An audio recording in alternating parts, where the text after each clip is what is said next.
شاہ تار کا پیارا ہے یہ مشتاق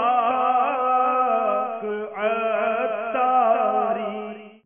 رمضان مبارک میں آقا علیہ السلام کے ساتھ جبریل امین علیہ السلام قرآن کریم فرقان حمید کا دور کیا کرتے تھے، سرکار کی بارگاہ میں حاضر ہوتے تھے اور قرآن کریم کا دور کرتے تھے۔ آپ کا خوف خدا ملاحظہ فرمائیے، جس دن سے اللہ تعالیٰ نے دوزخ کو پیدا فرمایا ہے اس دن سے آج تک جبریل امین علیہ السلام ہنسے نہیں۔ اس دن سے آپ کبھی بھی نہیں ہنسے جب سے دوزخ کو پیدا کیا، جب سے اللہ تعالیٰ نے سور کو پیدا فرمایا ہے۔ سور سواد واو اور رے، سور نہیں مراد، سور سواد واو رے ایک آلہ ہے، اس کو پیدا فرمایا ہے۔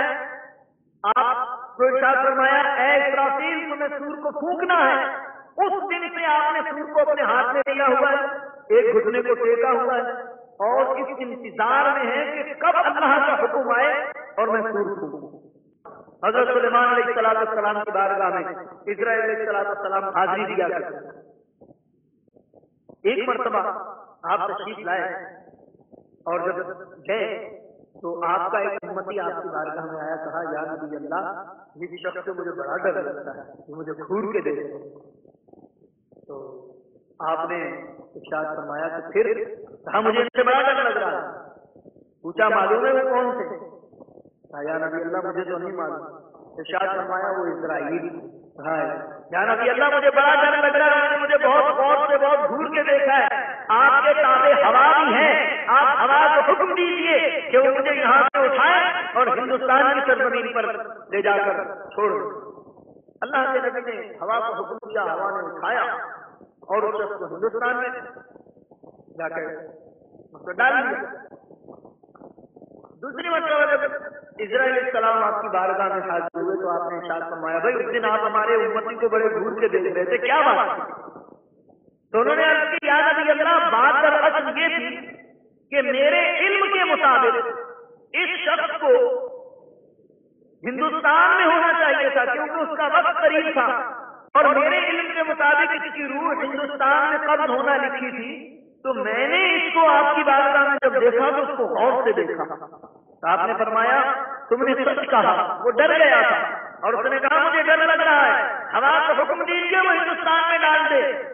تو میں نے ہوا کو حکم دیا، اس نے اس کو ہندوستان میں ڈال دیا۔ آپ نے عرض کی یا نبی اللہ آپ نے سچ کہا، میں نے جب جا کر دیکھا تو واقعی وہ ہندوستان کے اس علاقے میں موجود تھا اور میں نے اس کی روح کو قبض کر لیا۔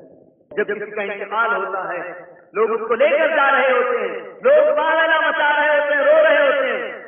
حضرت اسرائیل علیہ السلام ارشاد فرماتے ہیں اے لوگو میں نے تم پر ظلم نہیں کیا، میں نے تم میں سے کسی کا حق نہیں چھینا، میں نے تم میں سے کسی کی عمر کو کم نہیں کیا، میں نے اس کی عمر جو پوری ہو گئی اس کی روح کو قبض کیا ہے۔